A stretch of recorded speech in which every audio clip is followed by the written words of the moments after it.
welcome back to my YouTube channel. Nah, kalian apa kabar semuanya? Baik-baik semuanya kan?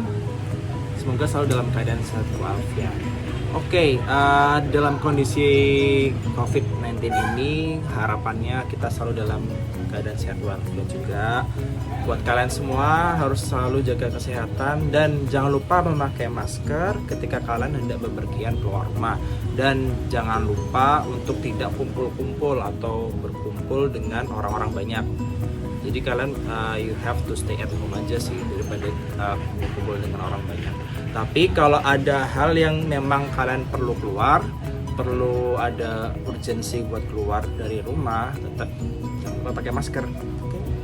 Nah, dalam kondisi COVID-19 ini pastinya kita sedikit ada rasa bosan dan jenuh karena kita kerjaannya seperti ini aja, bangun, tidur, makan, dan walaupun ada yang kerja pasti bekerja dan tidak bisa seperti biasanya karena pun kalau misalnya bekerja pasti kemana-mana juga sepi dan susah buat cari tempat untuk ngobrol atau suatu meeting dengan orang lain. Nah, buat kalian yang WFO atau WFH, pokoknya tetap jaga kesehatan.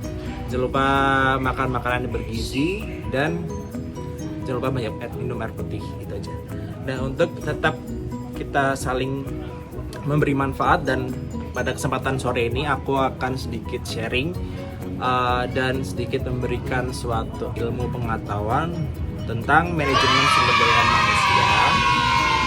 Ini sama seperti video sebelumnya, aku menjelaskan tentang kompensasi. Kalau yang sebelumnya itu videonya tentang kompensasi finansial secara langsung. Dan pada kesempatan kali ini aku akan menjelaskan dengan kompensasi finansial secara tidak langsung. Dan aku minta maaf kalau misalnya di video kali ini sedikit berisik atau mungkin ada kicauan burung atau ayam atau suara motor atau kendaraan lewat karena aku sedang di luar karena untuk mencari cahaya yang bagus. Oke, aku akan menjelaskan tentang kompensasi finansial secara tidak langsung, yaitu dari pengertian atau definisinya, kemudian ada juga tentang jenis atau karakteristiknya dan lain sebagainya. Apakah kalian penasaran? Jangan lupa untuk selalu klik lonceng atau notifikasi dan jangan lupa tetap subscribe untuk menanti video-video saya sebelumnya dan sesudahnya dan sudah.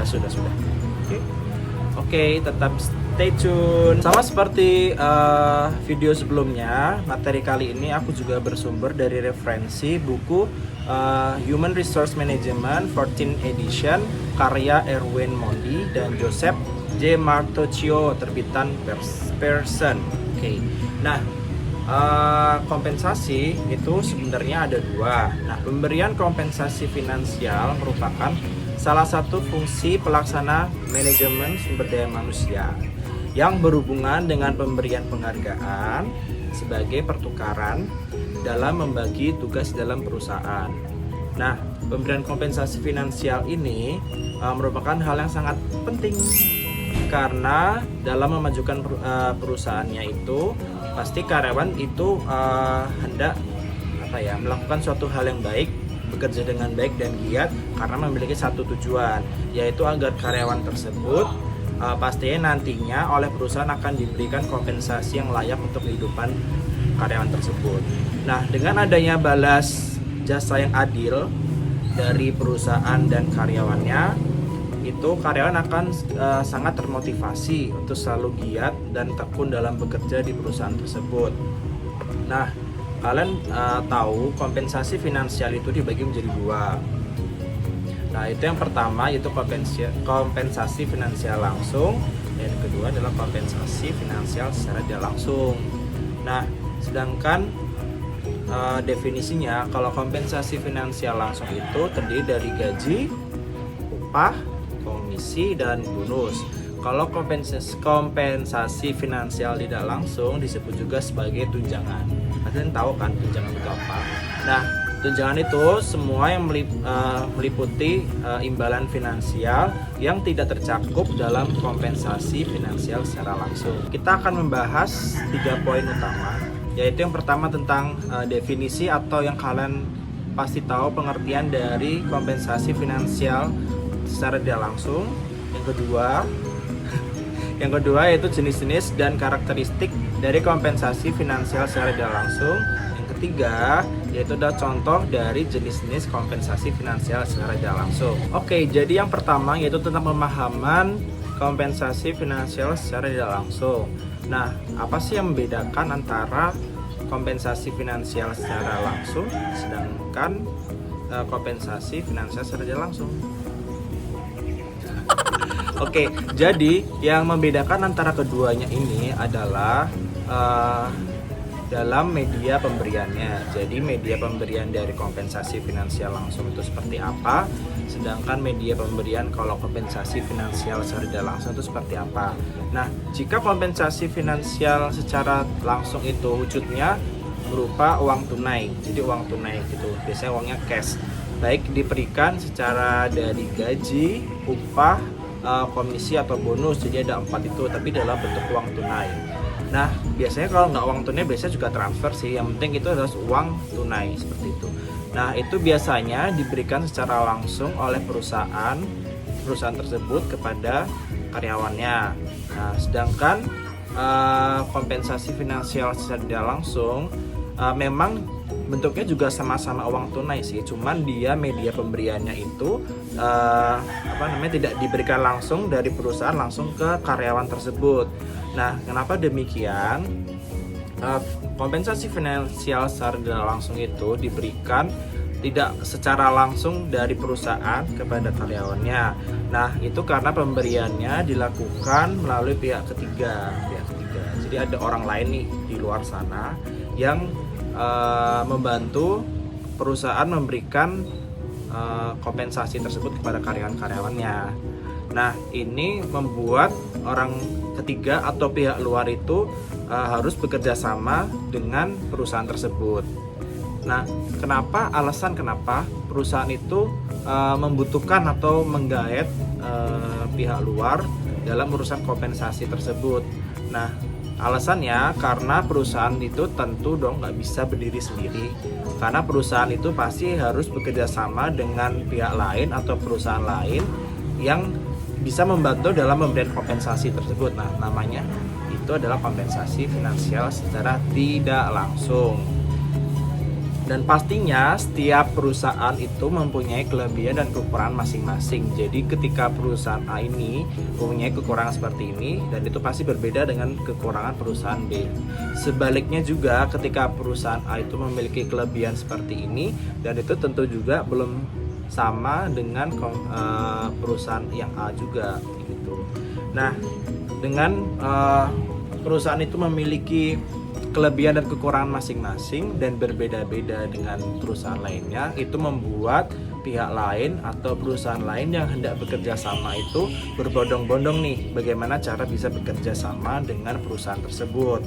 Nah, pastinya ini menjadi peluang bagi pihak luar yang punya spesifikasi terhadap hal atau kebutuhan yang tidak bisa dilakukan oleh sebuah perusahaan tersebut.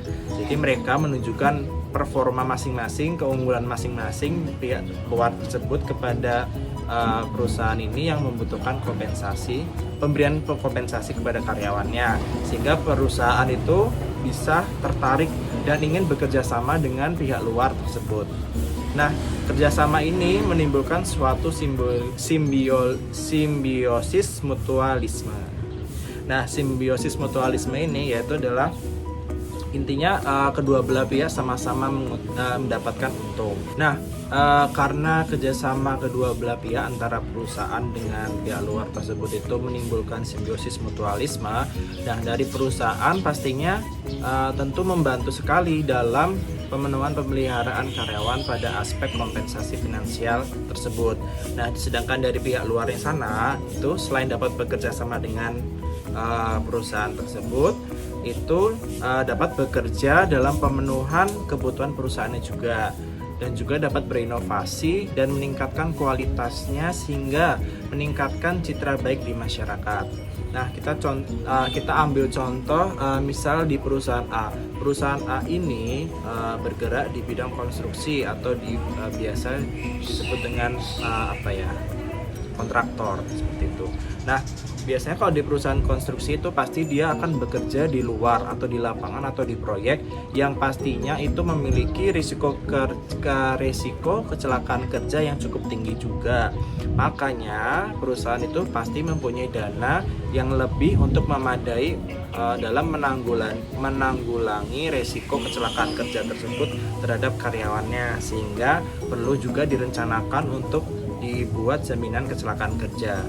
Namun perusahaan A ini pasti tidak bisa untuk mengcover atau istilahnya melindungi ketika ada yang kecelakaan kerja, pasti dia nggak bisa menanggulangi sendiri, pasti dia membutuhkan pihak luar atau pihak ketiga yang bisa mengcover ketika terjadi kecelakaan kerja.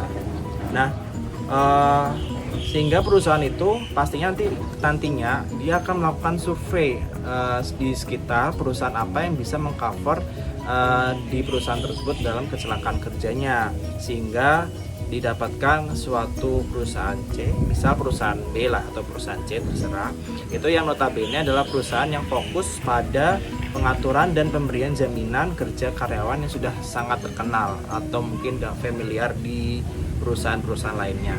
Nah, perusahaan A dengan perusahaan B ini akan bertemu dan istilahnya melakukan diskusi dan meeting dalam capai suatu kerjasama yang sepakat, karena perusahaan B ini setuju dan akan memberikan jaminan kepada karyawan perusahaan A tersebut dan akan melakukan tugasnya ketika terjadi kecelakaan kerja. Nah, kemudian kinerja perusahaan konstruksi ini menjadi lebih baik tentunya, dan pemenuhan akan jaminan kecelakaan kerja pada karyawan di perusahaan A itu tercapai, sehingga karyawan merasa aman dan safety dalam melakukan pekerjaannya. Jikalau atau sewaktu-waktu terjadi kecelakaan kerja, karyawan tersebut akan tercover di jaminan kecelakaan kerjanya, baik tercover di dirinya maupun di pekerjaannya, seperti itu. Nah, pastinya ketika perusahaan itu mengeluarkan jaminan kecelakaan kerja, itu ada biaya yang dikeluarkan juga, dan biasanya ini akan ada cost tambahan di perusahaan tersebut. Nah, biayanya pasti akan meningkat dong, dan perusahaan tetap harus mengeluarkan jaminan kecelakaan kerja tersebut atau kompensasi kepada karyawannya untuk menarik perhatian calon karyawannya nanti yang pastinya akan mendaftar atau direkrut oleh perusahaan tersebut.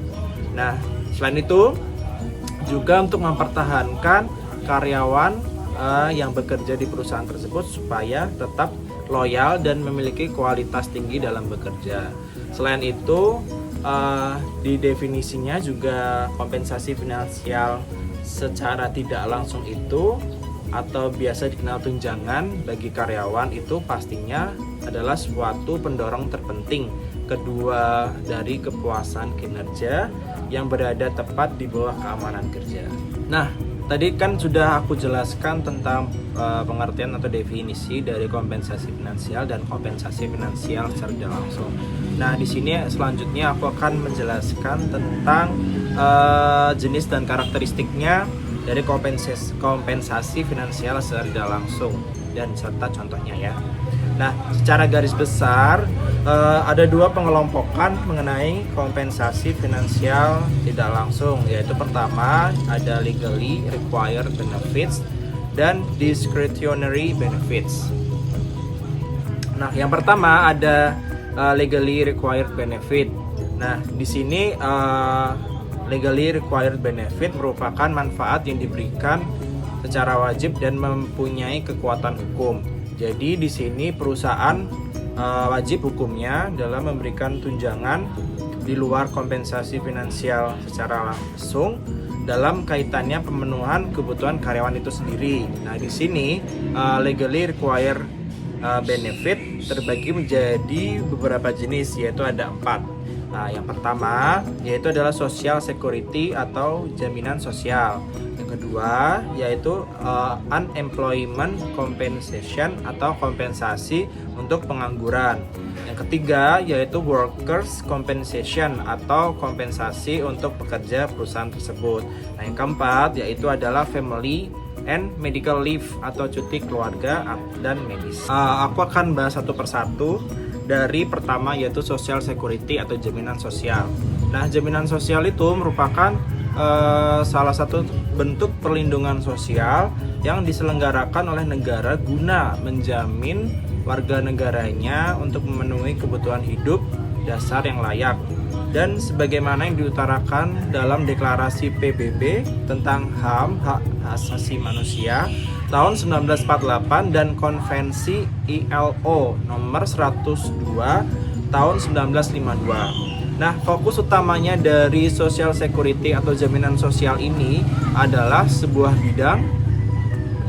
bidang dari kesejahteraan sosial yang memperhatikan perlindungan sosial atau pelindungan terhadap kondisi yang diketahui sosial, termasuk kemiskinan, usia lanjut, kecacatan, pengangguran, keluarga, dan anak-anak, serta hal-hal yang lain tidak bisa disebutkan.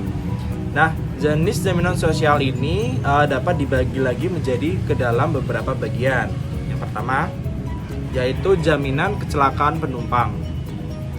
Nah, jaminan kecelakaan penumpang ini atau asuransi ini memberikan perlindungan pada masyarakat, terutama pengguna kendaraan umum baik melalui darat, laut, atau udara.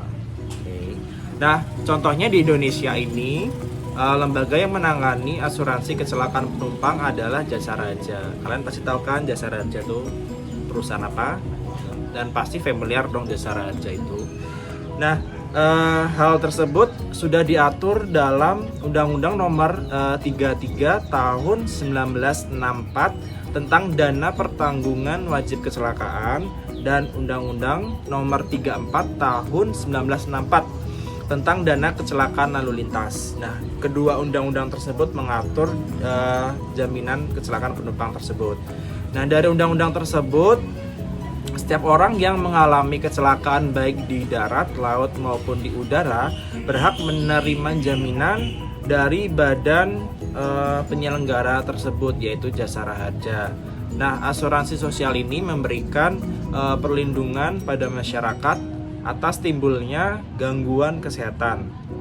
Nah, biaya yang ditanggung adalah untuk berobat, jalan maupun rawat inap. Jadi buat kalian yang kerja di perusahaan dan di cover di jaminan kecelakaan penumpangnya tersebut, Jasa Raja pasti mengerti dan paham tentang penjabaran aku saat itu.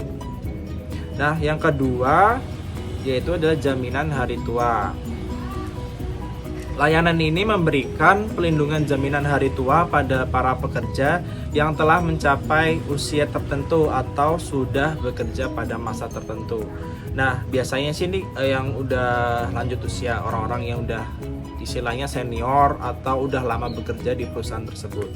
Nah, sebagai contohnya adalah pekerja yang sudah bekerja 10 atau 15 tahun lamanya di satu perusahaan tersebut. Ketika dia mengundurkan diri dari perusahaan tersebut, dirinya bisa mendapatkan sebuah manfaat dari uang jaminan hari tua yang dimilikinya selama ini. Nah, di Indonesia jaminan hari tua itu sekarang dikelola oleh BPJS Ketenagakerjaan. Nah, khusus bagi kalian yang pegawai negeri sipil atau PNS masih dikelola oleh PT Taspen, dan untuk anggota TNI pastinya dikelola oleh PT Asati. Kemudian yang ketiga yaitu adalah jaminan kematian. Nah, asuransi atau jaminan ini merupakan jaminan yang diselenggarakan dengan tujuan untuk memberikan santunan kematian yang dibayarkan kepada ahli waris peserta yang meninggal dunia. Nah, di Indonesia saat ini jaminan kematian ini sorry ya guys, ada suara ayah. Ya, jadi jaminan kematian ini ditanggung oleh BPJS Ketenagakerjaan, sama seperti jaminan hari tua tadi dari BPJS Ketenagakerjaan. Kemudian yang keempat yaitu adalah jaminan kecelakaan kerja. Nah, program jaminan kecelakaan kerja disingkat yaitu JKK, Jaminan Kecelakaan Kerja, adalah suatu program pemerintah dan pemberi kerja dengan tujuan memberikan kepastian jaminan pelayanan dan santunan apabila tenaga kerja mengalami kecelakaan saat bekerja, saat menuju ke tempat kerja, menunaikan tugasnya, atau dengan berbagai penyakit yang berhubungan dengan pekerjaan. Nah, di Indonesia saat ini jaminan kecelakaan kerja ini ditanggung oleh BPJS Ketenagakerjaan lagi. Jadi ada banyak ya BPJS Ketenagakerjaan menjamin jaminan di perusahaan-perusahaan. Kemudian yang kelima yaitu jaminan kesehatan.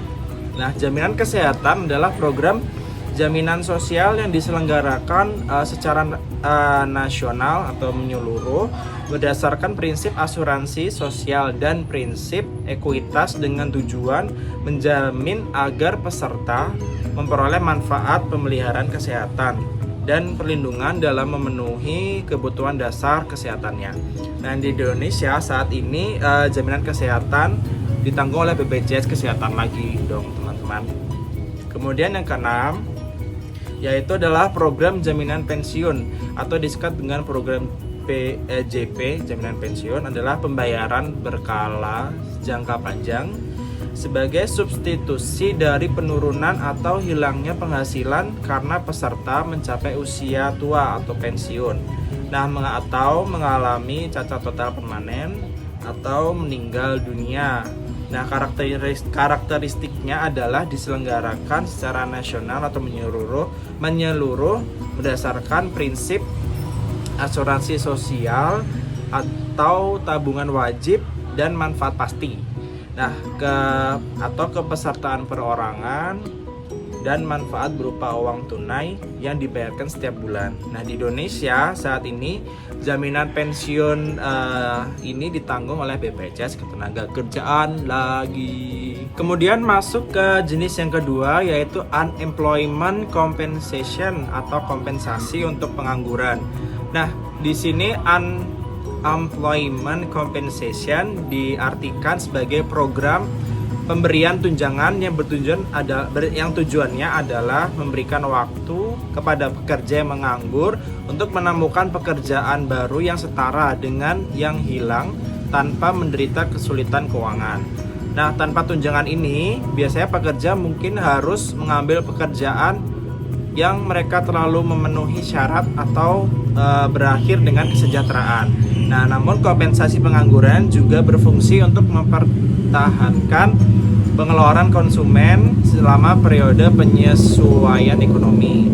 Nah, di Indonesia program ini atau employment compensation ini dikenal sebagai kartu prakerja. Nah, kartu prakerja adalah bantuan biaya pelatihan bagi masyarakat Indonesia yang ingin memiliki atau meningkatkan keterampilannya. Kemudian didesain sebagai sebuah produk. Program ini dikemas sedemikian rupa agar memberikan nilai bagi pengguna sekaligus memberikan nilai bagi sektor swasta. Nah, jalan digital melalui marketplace dipilih untuk memudahkan pengguna mencari, membandingkan, memilih, dan memberikan informasi. Karena hanya dengan cara ini produk bisa terus diperbaiki, tumbuh, dan relevan. Nah, dengan menggandeng pelaku usaha swasta, program ini adalah wujud kerjasama pemerintah dan swasta dalam melayani masyarakat. Nah, contoh lainnya adalah pemberian kompensasi kepada karyawan yang terpaksa harus dirumahkan atau biasanya itu di PHK karena keadaan tertentu. Contohnya seperti kondisi COVID-19 ini ya.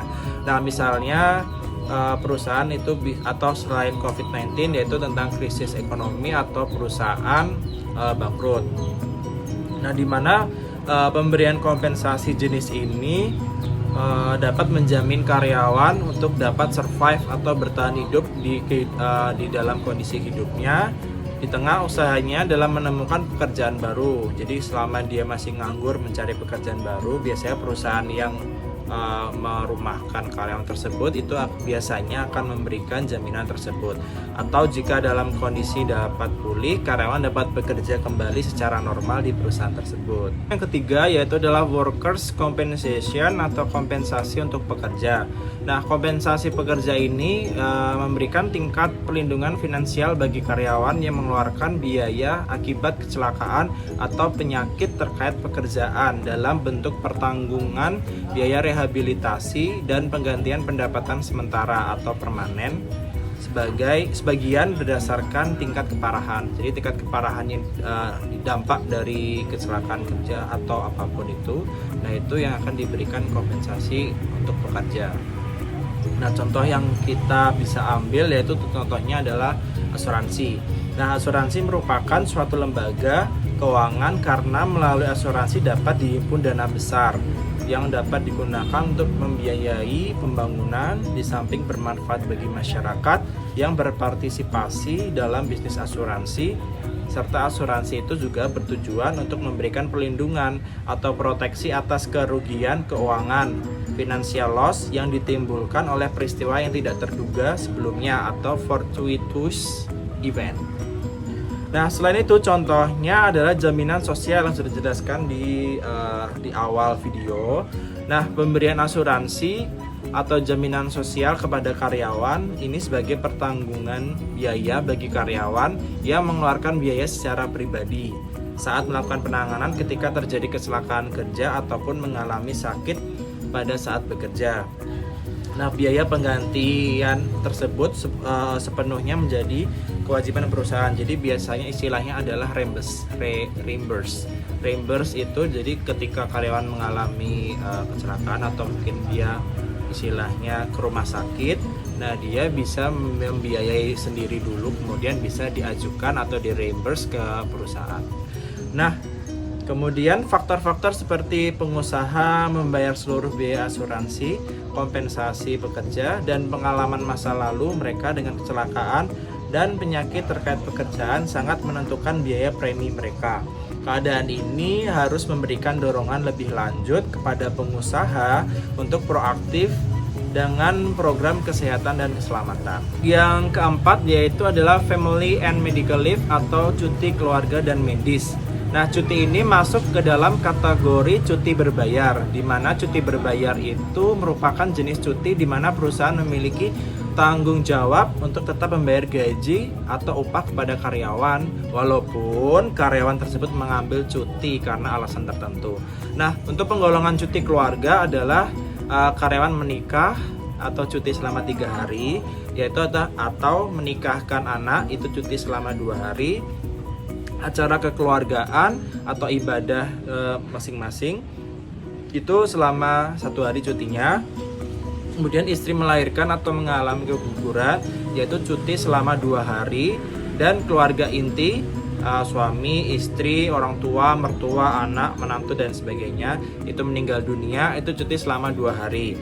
Sedangkan penggolongan cuti medis adalah cuti sakit. Nah, cuti sakit ini merupakan salah satu hak yang dimiliki oleh pekerja atau buruh sehingga mereka tidak perlu melakukan pekerjaan pada kurun waktu tertentu, dan pengusaha tetap harus memberikan upah serta tidak boleh melakukan pemutusan hubungan kerja secara sepihak.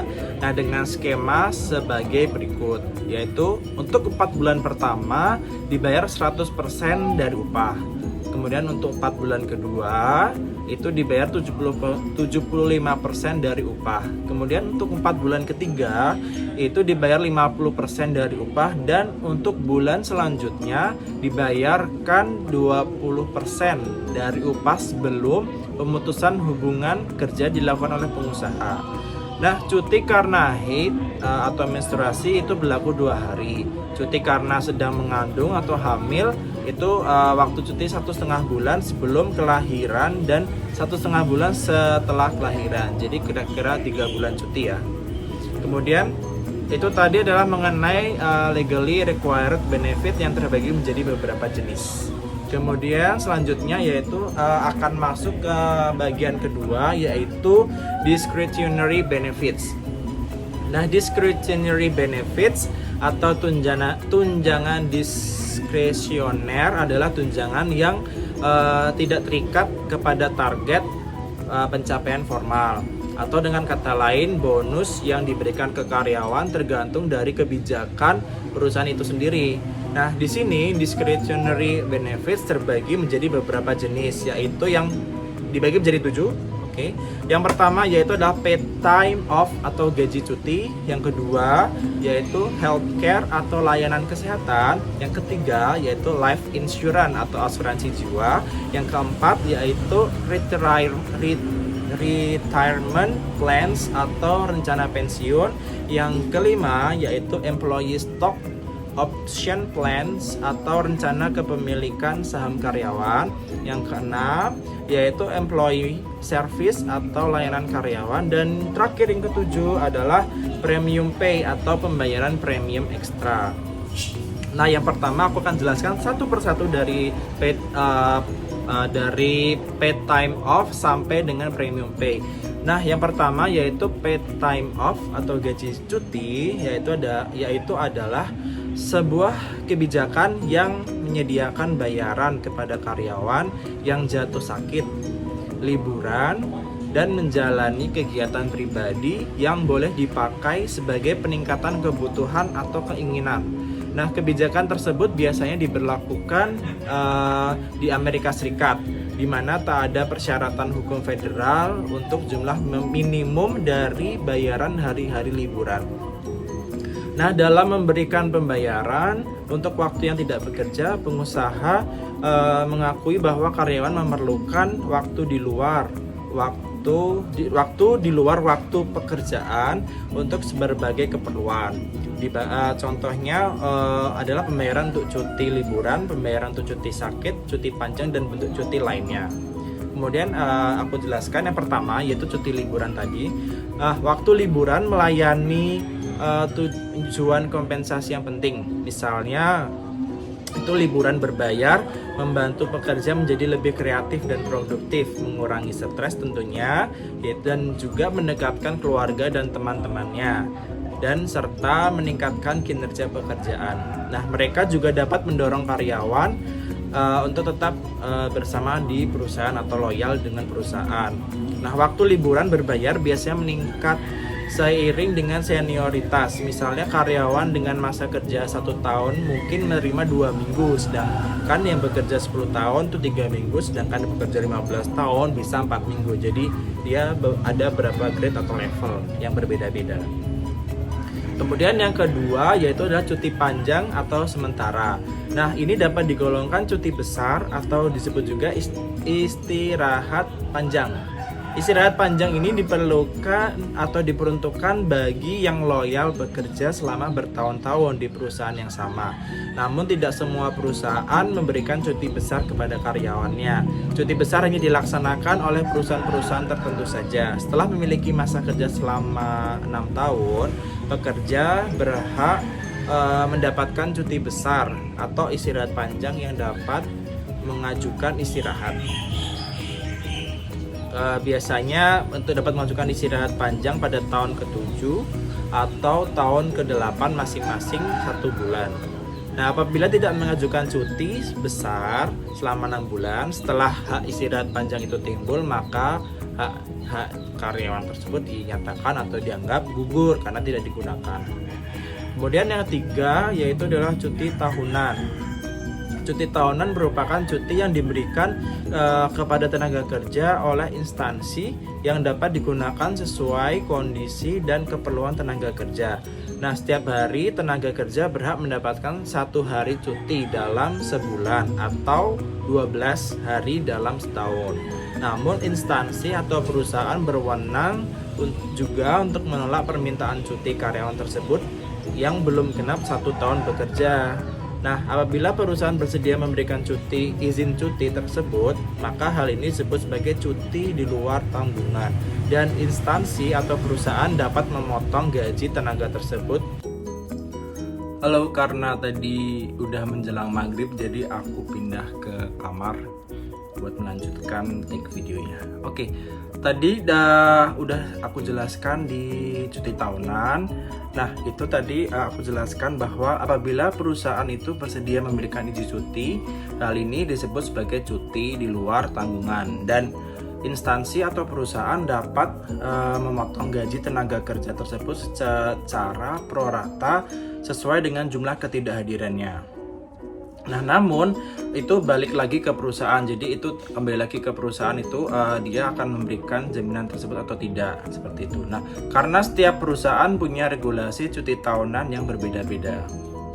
Kemudian yang kedua yaitu adalah healthcare atau layanan perawatan kesehatan. Nah, perawatan kesehatan merupakan barang paling mahal dalam paket tunjangan karyawan. Bahkan menurut penelitian dari Kaiser Family Foundation di Amerika Serikat menghabiskan lebih banyak per kapita untuk perawatan kesehatan daripada negara lain. Beberapa perusahaan telah mengurangi atau menghapus kenaikan gaji atau bonus, bahkan keduanya, untuk memberikan tunjangan kesehatan yang semakin mahal bagi karyawan. Nah, adapun jenis-jenis diantaranya yaitu adalah paket biaya layanan, perlindungan asuransi untuk 3 jenis biaya medis, yaitu biaya rumah sakit, biaya bedah, dan biaya dokter. Kemudian ada rencana perawatan terkelola, pemberian layanan kesehatan yang menekankan pengendalian biaya dengan membatasi pilihan dokter dan rumah sakit karyawan. Nah, rencana ini juga memberikan perlindungan terhadap biaya perawatan kesehatan dalam bentuk pembayaran di muka kepada penyedia layanan kesehatan. Misalnya, kemitraan perusahaan dengan rumah sakit tertentu untuk memberikan layanan khusus atau keringanan biaya jika berobat di rumah sakit tersebut. Kemudian ada paket asuransi khusus, yaitu pengusaha sering menggunakan paket asuransi terpisah untuk memberikan jenis manfaat tertentu dan sering disebut sebagai paket asuransi khusus. Misalnya, ada perusahaan yang memberikan jaminan kesehatan khusus yang berbeda dengan jaminan kesehatan biasa yang diberikan kepada karyawan yang bekerja bersinggungan dengan bahan industri berbahaya. Kemudian perawatan kesehatan yang digerakkan oleh konsumen mengacu pada tujuan membantu perusahaan mempertahankan kendali atas biaya, sementara juga memungkinkan karyawan untuk membuat pilihan yang lebih besar tentang perawatan kesehatan. Jadi karyawan dapat mengusulkan layanan kesehatan apa yang bisa didapatkan selama bekerja di perusahaan tersebut. Nah, entah itu medical check up atau cek kesehatan tensi dan gula dan lain sebagainya. Yang ketiga yaitu adalah life insurance atau asuransi jiwa. Ini sangat familiar dan bahkan dari kalian semua pasti beberapa dan kebanyakan pasti udah punya asuransi jiwa dong. Entah dari perusahaan kalian atau keluarga kalian ikut asuransi apapun, itu pasti kalian sudah ada yang terlindungi asuransi jiwa. Nah, asuransi jiwa itu yang disponsori oleh perusahaan melindungi keluarga karyawan dengan membayar jumlah tertentu setelah kematian karyawan. Nah, rencana ini sering termasuk kematian karena kecelakaan dan klaim pemotongan yang membayar manfaat tambahan jika kematian adalah akibat dari kecelakaan atau jika karyawan mengalami kehilangan anggota tubuh yang tidak disengaja. Nah, ada dua dari rencana asuransi jiwa yang lebih umum adalah asuransi jiwa berjangka dan seluruhan kehidupan. Nah, asuransi jiwa berjangka memberikan perlindungan kepada penerima manfaat karyawan hanya selama periode terbatas berdasarkan jumlah tahun tertentu yang tunduk pada usia maksimum. Setelah itu, asuransi otomatis berakhir. Nah, sedangkan asuransi jiwa seutuhnya membayar sejumlah kepada penerima manfaat yang dituju dari karyawan yang meninggal, tetapi tidak seperti kebijakan sumber hidup. Rencana sumber hidup tidak berakhir sampai pembayaran dilakukan oleh penerimaan manfaat. kompensasi pekerja melindungi karyawan dari kecelakaan dan penyakit terkait pekerjaan. Namun, beberapa perusahaan menyediakan perlindungan tambahan yang lebih komprehensif, seperti cacat jangka panjang yang memberikan manfaat bulanan kepada karyawan yang karena sakit atau cedera tidak dapat bekerja dalam waktu yang lama. Kemudian yang keempat adalah retirement plans atau rencana pensiun. Nah, program pensiun yang disponsori oleh perusahaan memberikan penghasilan kepada karyawan setelah mereka mencapai usia pensiun minimum dan telah meninggalkan perusahaan yang akan mendapatkan sejumlah dana. Nah, dana pensiun adalah hak seseorang untuk memperoleh penghasilan setelah bekerja sekian tahun lamanya dan sudah memasuki usia pensiun, atau ada sebab-sebab lain sesuai dengan perjanjian yang telah ditetapkan di awal, di mana tujuannya adalah memberikan penghargaan kepada para karyawan yang bekerja di suatu perusahaan yang telah mengabdi sepenuhnya atau beberapa lama tahunnya itu di perusahaan tersebut. Nah, penghasilan dalam hal ini biasanya diberikan dalam bentuk uang atau besarnya tergantung dari peraturan yang ditetapkan oleh perusahaan. Pemberian dana pensiun kepada para karyawan bukan saja hanya memberikan kepastian penghasilan di masa depan, tetapi juga ikut memberikan motivasi bagi karyawan untuk lebih giat bekerja di perusahaan tersebut. Dengan memberikan program jasa pensiun, para karyawan merasa aman, terutama bagi mereka yang menganggap pada usia pensiun sudah tidak produktif lagi. Nah, adapun jenisnya rencana pensiun atau retirement plans yaitu adalah pertama, yaitu program imbalan pasti. Yang kedua, program rencana kontribusi pasti. Nah, yang pertama aku jelasin dulu ya, yaitu adalah program imbalan pasti. Nah, program pensiun manfaat pasti merupakan program pensiun yang besar manfaat pensiunnya ditetapkan dalam peraturan dana pensiun. Seluruh iuran merupakan beban karyawan yang dipotong dari gajinya. Program ini dikaitkan dengan masa kerja dan besar penghasilan kita atau karyawan untuk menentukan besaran uang pensiun. Kemudian yang kedua yaitu adalah rencana kontribusi pasti. Nah, program yang besarnya manfaat pensiun tergantung dari hasil pengembangan kekayaan dana pensiun. Iuran ditanggung bersama oleh karyawan dan perusahaan pemberi kerja. Nah, program pensiun ini terdiri dari money purchase plan, profit sharing, dan saving plan, di mana besarnya uang pensiun didasarkan atau berdasarkan pada iuran yang dibayarkan pekerja dan perusahaan atau pemberi kerja. Kemudian yang kelima yaitu adalah employee stock option plans atau rencana kepemilikan saham karyawan. ESOP atau Employee Stock Option Plan adalah program yang memberikan hak kepada karyawan atas kepemilikan saham. Nah, program ini, program kepemilikan saham perusahaan di Indonesia dikenal dengan sebutan Program Kepemilikan Saham bagi Karyawan atau PKSK. Nah, program kepemilikan saham perusahaan dengan ESOP pertama kali ada di Amerika sekitar tahun 1950-an. Nah, program kepemilikan saham atau ESOP dilakukan dalam beberapa cara, antara lain perusahaan memberikan sahamnya secara cuma-cuma atau stock grant kepada karyawan, kemudian menjual saham perusahaan pada karyawan. Nah, di sini umumnya dengan harga diskon, dan juga memberikan opsi kepada karyawan untuk membeli saham perusahaan pada periode tertentu dan pada harga tertentu. Nah, program kepemilikan saham perusahaan dengan ESOP di Indonesia sebenarnya memang belum tenar dan belum banyak yang digunakan, terlebih untuk perusahaan-perusahaan yang masih bersifat perusahaan keluarga. Nah, mengapa perusahaan atau manajemen memberikan kesempatan karyawan untuk memiliki saham perusahaan dengan ESOP?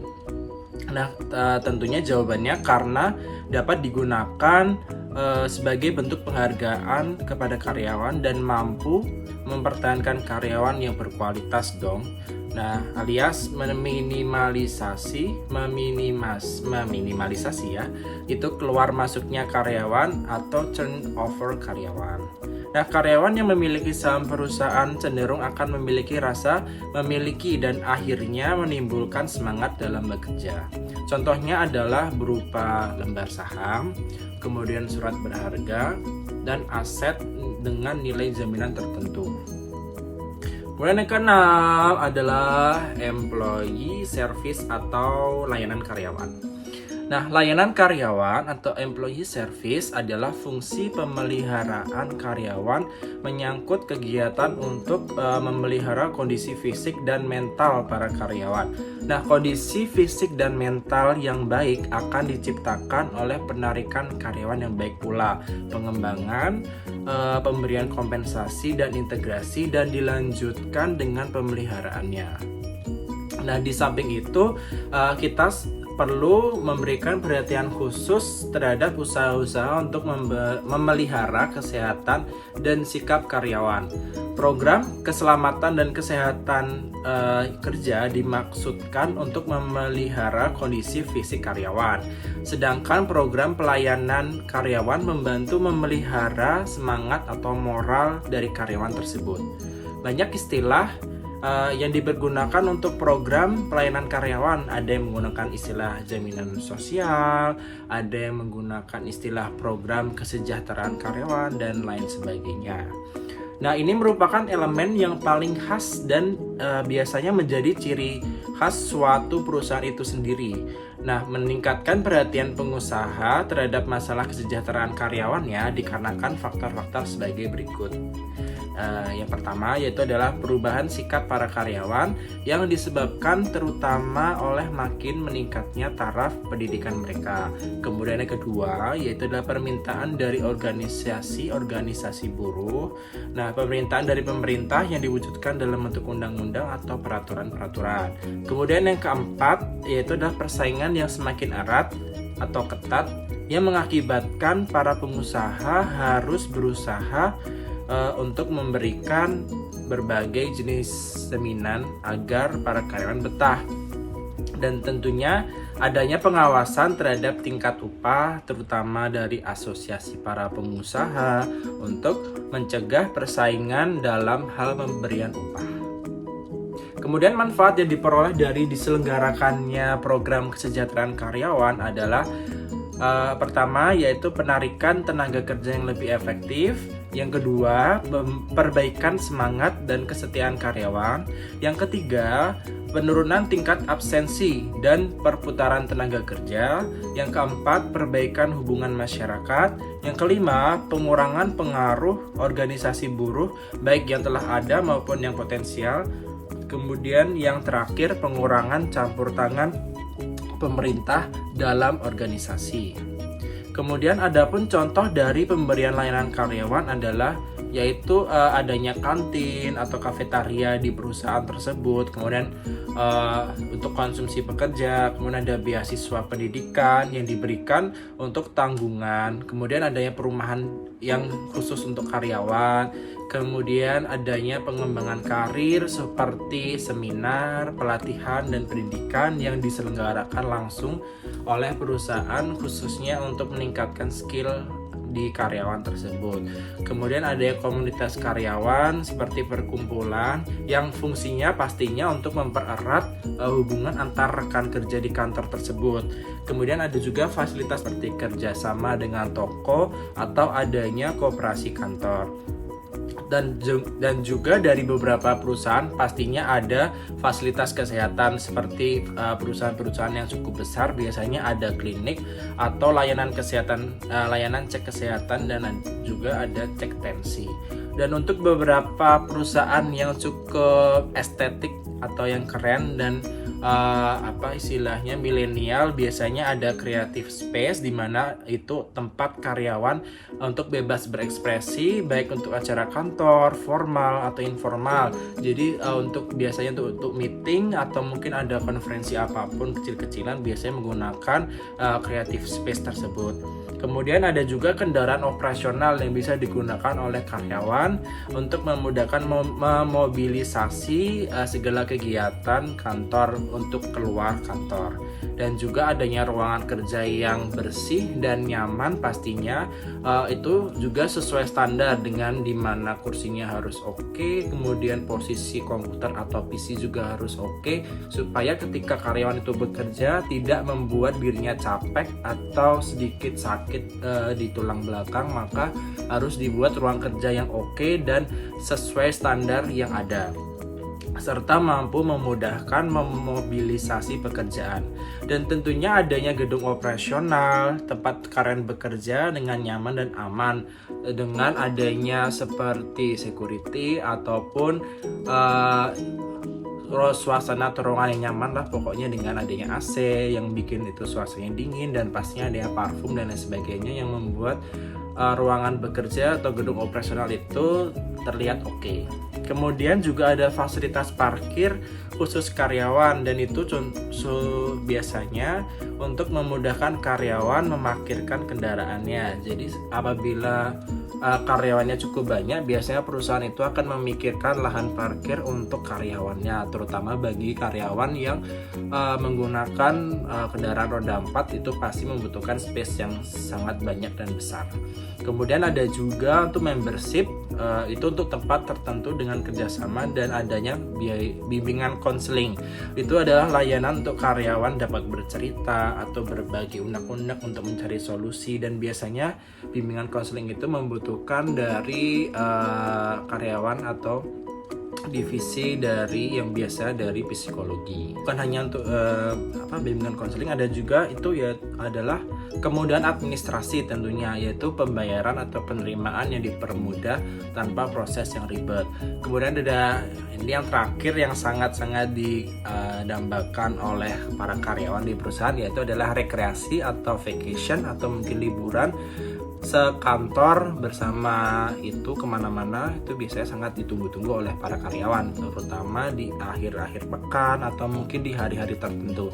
Nah, fasilitas kerja lain yang bisa membuat karyawan makin produktif adalah fasilitas yang bisa digunakan untuk kegiatan rekreasi, misalnya fasilitas gym agar karyawan bisa tetap memiliki gaya hidup yang lebih sehat meski sibuk kerja, fasilitas permainan board game atau kafetaria dengan gaya yang modern ala kafe kekinian, dan berbagai macam fasilitas rekreasi lainnya yang bisa digunakan bebas oleh karyawan selama tugas mereka bisa terselesaikan tepat waktu dan hasilnya pun bagus. Contohnya sih yang saya tahu di Indonesia tuh seperti kantor Gojek, terus kantor Google, kemudian kantor Tokopedia, Shopee dan lain sebagainya. Itu sangat-sangat lucu. Jadi dibikin kantor itu homey. Jadi ketika mereka bekerja di kantor, mereka tuh tidak merasakan mereka bekerja di kantor, tetapi mereka bekerja seperti di rumah biasa dengan adanya kafetaria dan seperti di perusahaan-perusahaan di luar negeri yang itu pasti perusahaan itu sangat mengapresiasi kinerja karyawan dengan mengadakan segala fasilitas yang luar biasa bagi karyawannya. Jadi di dalam kantor itu bisa bekerja, bisa nyantai, bisa nge-gym, bahkan bisa dikasih makan gratis. Jadi tidak mengeluarkan duit apapun, hanya dibutuhkan karyawan yang loyal dan giat bekerja aja oleh perusahaan tersebut. Itunya maksudnya diadakan fasilitas tersebut seperti itu. Dan masih banyak lagi, itu tergantung kebijakan perusahaan dan tidak semua perusahaan itu memiliki fasilitas yang lengkap untuk karyawan seperti itu. Dan yang terakhir atau yang ketujuh yaitu adalah premium pay. Nah, di sini premium pay atau pembayaran premium ekstra itu adalah pembayaran jenis ini mengacu pada upah yang lebih tinggi yang diberikan kepada karyawan yang bekerja dengan jam kerja yang kurang diinginkan. Ini termasuk hari libur, kemudian akhir pekan, hari libur atau apapun lebih dari jam kerja perusahaan normalnya dalam sehari. Nah kemudian misalnya karyawan yang bekerja di luar jam hari kerja kantor ya kan mendapatkan pembayaran lebih atau charge cost. Biasanya dia ada biaya lembur atau biaya yang sebenarnya dia libur atau tidak bekerja atau tidak dalam shift tapi dia harus bekerja, maka biasanya akan mendapatkan pembayaran lebih dari perusahaan atau dari bosnya. Kemudian ada juga tunjangan hari raya atau THR untuk perayaan-perayaan hari besar nasional atau hari besar keagamaan. Seperti di Denpasar itu biasanya ketika Nyepi atau beberapa hari-hari besar di Denpasar itu pasti akan diberikan THR bagi karyawannya yang beragama Hindu. Kemudian pembayaran jenis ini juga mengacu pada tingkat kesulitan atau berbahayanya pekerjaan itu dilakukan. Misalnya pencuci jendela untuk gedung pencakar langit itu kan sangat itu pekerjaan yang tidak gampang dan tidak mudah, karena tentunya bagi orang yang takut ketinggian tuh pasti tidak mampu bekerja menjadi pencuci jendela di gedung-gedung pencakar langit yang berlantai-lantai bahkan beratus-ratus lantai. Itu juga walaupun dia menggunakan alat-alat atau alat keselamatan yang sangat lengkap, tapi tidak semua orang mau dan bisa bekerja menjadi pencuci jendela gedung pencakar langit. Di kota besar ini mungkin bisa menerima kompensasi tambahan karena kondisi kerjanya yang sangat berbahaya. Nah, namun kita sebagai karyawan biasanya melihat aktivitas orang pencuci jendela tersebut tuh sangat mungkin disepelekan ya, karena cuma buat mencuci atau mengelap bagian gedung kaca yang kotor. Tapi bagi karyawan yang bekerja sebagai pencuci jendela itu sangat menantang dan cukup resiko berbahaya seperti itu. Nah, selain itu pilot militer juga bisa mendapatkan uang ekstra dalam bentuk gaji penerbangan dan uang tempur karena risiko yang terlibat dalam pekerjaan. Seperti itu teman-teman. Jadi udah cukup banyak aku menjelaskan dari tadi yang social security sampai di premium pay atau pembayaran premium ekstra. Jadi harapannya kalian sudah paham tentang kompensasi finansial secara tidak langsung, dan pastinya kalian yang sudah bekerja di perusahaan atau di kantor tertentu sudah mendapatkan kompensasi tersebut. Walaupun ada kalian yang masih baru, tergolong baru, mungkin baru beberapa bulan atau belum ada setahun bekerja di perusahaan tersebut, belum mendapatkan kompensasi tersebut. Oke teman-teman, seperti itu.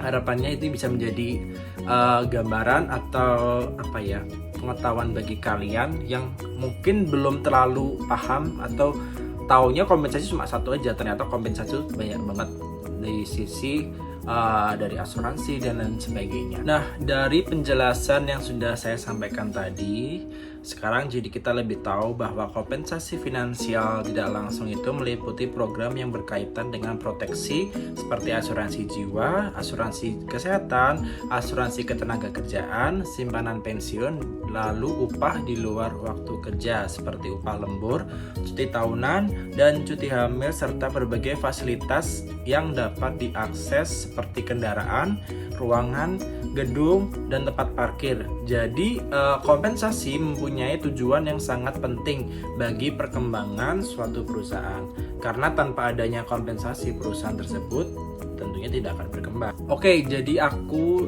akan sedikit memberikan kesimpulan atau mungkin review dari awal sampai akhir aku menjelaskan tentang kompensasi finansial tidak langsung. Jadi ini adalah gambaran besarnya, yaitu aku jelasin satu persatu lagi, tapi ini secara singkat atau garis besarnya aja kawan-kawan. Jadi untuk social security itu adalah keikutsertaan dalam BPJS Ketenagakerjaan. Kemudian untuk unemployment compensation, yaitu tadi dijelaskan kalau di Indonesia itu adalah kartu prakerja. Kemudian untuk workers compensation, yaitu tentunya di pasal 153 Undang-Undang Ketenagakerjaan melarang pengusaha untuk melakukan PHK terhadap karyawan yang mengalami cacat tetap karena melaksanakan pekerjaannya. Jadi itu sangat fatal kalau ada perusahaan melakukan PHK terhadap karyawan yang mengalami cacat tetap karena melakukan pekerjaan di perusahaan tersebut. Kemudian ada yang keempat yaitu family and medical leave. Nah, ini cuti diberikan untuk waktu tidak bekerja. Kompensasi ini meliputi periode cuti tahunan, cuti hamil, kecelakaan, izin anggota keluarga meninggal, dan sebagainya. Kemudian yang kelima yaitu adalah paid time off, yaitu adalah uang cuti, tunjangan melahirkan, gaji penuh saat cuti sakit. Kemudian yang keenam yaitu adalah health care, atau di Indonesia itu kebanyakan menggunakan BPJS Kesehatan. Kemudian yang ketujuh yaitu adalah life insurance, itu udah diatur di dalam pasal 86 Undang-Undang Ketenagakerjaan. Kemudian yang kedelapan yaitu adalah retirement plans, yaitu melalui pasal 167 Undang-Undang Nomor 13 Tahun 2003 tentang ketenagakerjaan, keikutsertaan dalam program pensiun melalui DPPK atau DPLK. Kemudian yang kesembilan yaitu disability protection, yaitu pasal 153 Undang-Undang Ketenagakerjaan melarang pengusaha untuk melakukan melakukan PHK terhadap karyawan. Nah, sama seperti yang tadi yaitu di workers compensation. Kemudian di 10 yaitu adalah employee stock option plan atau ESOP, itu pemberian saham bagi pegawai. Contohnya di Indonesia itu adalah Bank BRI. Kemudian yang ke-11 yaitu adalah employee service. Nah, di sini training di dalam dan luar negeri, keikutsertaan dalam program sertifikasi profesi, penyediaan daycare bagi pegawai yang memiliki anak di bawah 5 tahun, kemudian ada tempat sekolah di lingkungan kerja, kemudian beasiswa, kemudian ada pendidikan formal, kursus bahasa, cuti di luar tanggungan. Kemudian yang terakhir tadi adalah premium pay. Benar. Nah, premium pay itu adalah pembayaran uang cuti besar setiap 6 tahun, pembayaran masa penghargaan setiap 5 tahun setelah mencapai masa kerja minimal 15 tahun, kemudian ada uang peluru bagi pekerja di daerah konflik, dan ada uang susu bagi kasir. Seperti itu teman-teman, jadi sudah ada sedikit gambaran dan kalian carry-kan apa yang aku jelasin tadi di awal sampai di akhir, dari social security sampai di premium pay. Oke teman-teman, semoga kalian lebih paham dan lebih dapat pengetahuan ini, karena ini sangat familiar di kalangan karyawan. Bagi kalian yang sudah berusaha bagi kalian yang sudah bekerja di perusahaan pastinya akan paham, dan pasti beberapa ada yang udah dapat jaminan atau kompensasi dari yang aku jelasin tadi. Oke, sebelum aku tutup atau aku usai video penjelasan materi tentang kompensasi finansial secara tidak langsung, aku akan sedikit memberikan suatu contoh berita atau kasus nyata di internet. Aku baca di ekonomi.business.com, terutama di unemployment compensation atau kompensasi untuk pengangguran. Di sini sebenarnya kompensasi ini sangat-sangat rancu, dan sebelumnya tidak ada hal yang pasti, karena ini sangat tidak semua di perusahaan Indonesia itu memiliki kompensasi untuk pengangguran tersebut. Di sini dijelaskan di post di ekonomi.business.com, yaitu pada tanggal 21 Maret 2019 tunjangan pengangguran mulai tahun ini atau di tahun kemarin berarti ya, itu hanya untuk 20.000 korban PHK seperti itu. Nah, di sini Kementerian Ketenagakerjaan itu menargetkan program tunjangan dan pelatihan keterampilan bagi pengangguran bisa bergulir di tahun 2019. Saat ini, konsep program yang ditunjukkan bagi korban pemutusan hubungan kerja tersebut sedang dimatangkan. Kemudian para korban PHK ini diberikan 2 program melalui tunjangan pengangguran atau Unemployment Benefit atau UB, dan dana pelatihan atau Skill Development Fund atau SDF. Nah, di program Unemployment Benefit merupakan tunjangan yang diberikan bagi korban PHK untuk pemenuhan biaya hidup selama masa pencarian kerja kembali. Sementara itu, program Skill Development Fund akan diberikan retraining atau reskilling melalui Balai Latihan Tenaga Kerja atau BLK yang dimiliki baik oleh pemerintah maupun swasta. Jadi di sini dijelaskan bahwa kompensasi tersebut masih terus dimatangkan agar program ini berlanjut tak hanya tahun ini aja atau tahun 2019, tetapi juga berlangsung pada tahun-tahun ke depan. Mungkin di tahun 2020 ini ada beberapa perusahaan yang sudah menerapkan program atau kompensasi tersebut. Seperti itu, jadi rencananya program SDF dan UB ini akan dimulai pada pertengahan tahun 2019 dan diberikan kepada 20.000 orang korban PHK. Adapun anggaran untuk program SDF dan UB ini tak hanya berasal dari anggaran pendapatan dan belanja negara, tetapi juga berasal dari Badan Penyelenggara Jaminan Sosial atau BPJS Ketenagakerjaan. Jadi porsinya berapa persen APBN dan BPJS Ketenagakerjaan masih terus dikaji. Yang pasti ini sebagai bentuk perlindungan sosial pemerintah kepada para korban PHK. Jadi para korban PHK itu juga menjadi sorotan atau jadi sedikit masalah bagi pemerintah Indonesia. Makanya ada beberapa perusahaan yang menerapkan kompensasi bagi pengangguran. Oke, mungkin cukup sekian penjelasan dan pemaparan saya tentang kompensasi finansial tidak langsung. Harapannya semoga kalian memahami, dan apabila kalian punya pertanyaan atau ada masukan atau kritikan bisa langsung komen di bawah, dan mungkin kalau kalian ada mau sedikit sharing tentang kompensasi finansial tidak langsung di perusahaan kalian atau di tempat kalian bekerja, boleh sharing langsung di bawah ya teman-teman. Oke, mungkin cukup sekian video saya kali ini. Jangan lupa untuk like, subscribe, comment, and share ke seluruh media sosial kesayangan Anda. Oke, cukup sekian video saat ini, video dari saya. Sampai ketemu di video-video selanjutnya. Dah.